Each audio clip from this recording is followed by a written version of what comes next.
Cancer Healer Center, a new beginning. महिलांना 50% आणि ज्येष्ठ नागरिकांच्या सवलतीमुळे एसटी तोट्यात गेली. परिवहन मंत्री प्रताप सरनाईक यांची कबुली. महायुती सरकारच्या निर्णयावरच मंत्र्यांचं बोट.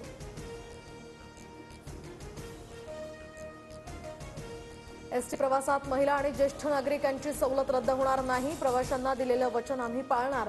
परिवहन मंत्री प्रताप सरनाईक यांच्या वक्तव्यानंतर उपमुख्यमंत्री शिंदेंची ग्वाही.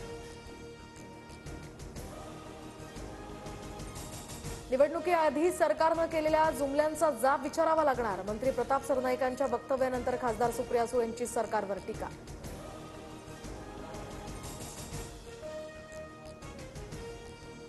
मंत्रीपद न मिळाल्यामुळे आमदार सुधीर मुनगंटीवारांची खदखद पुन्हा समोर. माझी खुर्ची खेचून घेतली. चंद्रपुरात फ्लाइंग क्लबच्या उद्घाटन सोहळ्यामध्ये मुनगंटीवारांचं जाहीर विधान. उपमुख्यमंत्री एकनाथ शिंदेंची गाडी बॉम्बनं उडवण्याची ईमेलवरून धमकी. बुलढाण्यातनं दोघांनाही अटक. शिंदेंची सुरक्षा अलर्ट मोडवर. पोलिसांकडून या संदर्भात अधिकचा तपास सुरू.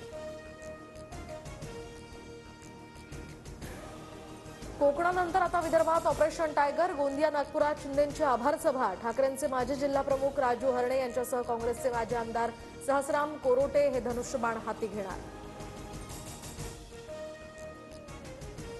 दिल्लीमध्ये आजपासून 98वे अखिल भारतीय मराठी साहित्य संमेलन.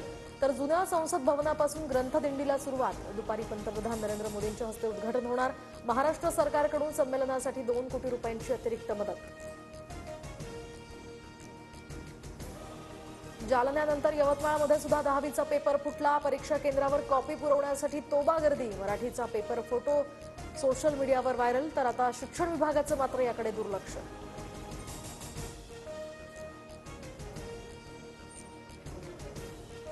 मनोज जरांगेंनी मसाजोगमध्ये जाऊन घेतली देशमुख कुटुंबियांची भेट. ग्रामस्थांसोबतही चर्चा. ग्रामस्थांची अन्नत्याग करण्याची घोषणा ही सरकारची नाचक्की करणारी आहे. जरांगेंचा मंत्री धनंजय मुंडेंवर सुद्धा निशाणा.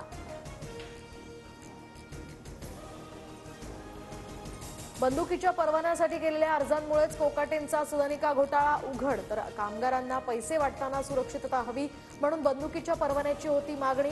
सदनिका घोटाळ्यामध्ये कोकाटेंना 2 वर्षांचा कारावास आणि 50,000च्या दंडाची शिक्षा.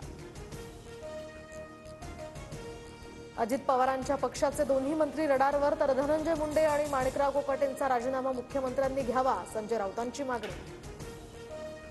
Cancer Healer Center, a new beginning.